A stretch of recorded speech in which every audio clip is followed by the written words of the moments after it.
Hey everybody, this is Dr. Nick with the Springfield Wellness Center, and today we're going to be talking about sleep position. I have a lot of people that come in and they come in with stiff necks or painful low backs, and they say that they woke up that way, and a lot of it has to do with the way that they're sleeping.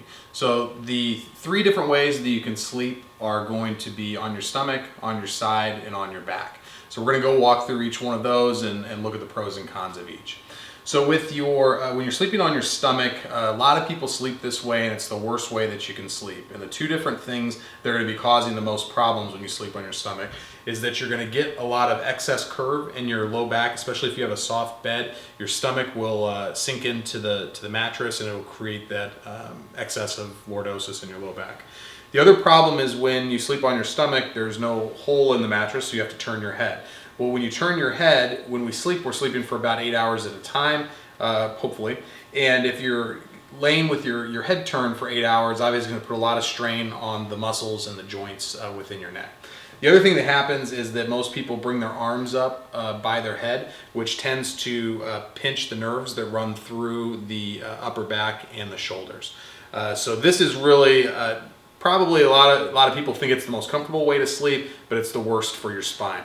What we're trying to accomplish anytime that we sleep is that we want your spine to be in a neutral position, and we want any kind of muscles to not have any strain on them while we do it. So the next way we're going to sleep is going to be on your side. So if you want to turn on your right side for me. So the things that we want to think about when we are sleeping on our sides are going to be, again, to keep your spine in as neutral a position as possible. So if you have a pillow that's tall enough to keep your head in a straight line with your upper back, then that's going to be the right pillow for you.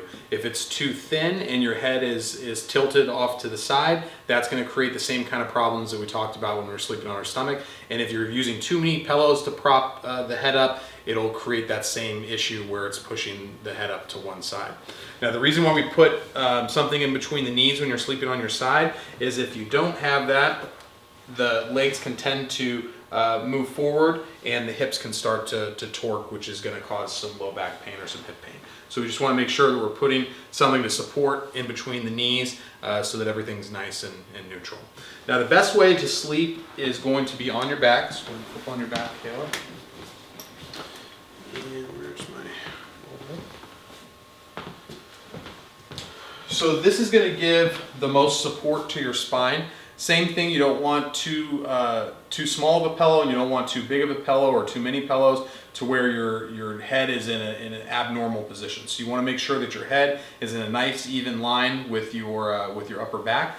And then the one thing we want to make sure of with when you're on your back is to give some kind of support underneath the knees. So this will take any pressure that might be pulling on the low back.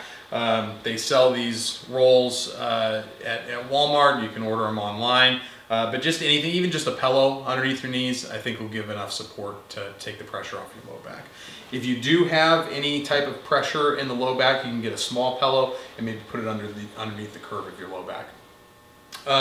That's going to be the three different ways that you can sleep. Obviously, we want you sleeping on your back as much as possible and trying to avoid stomach sleeping as much as possible.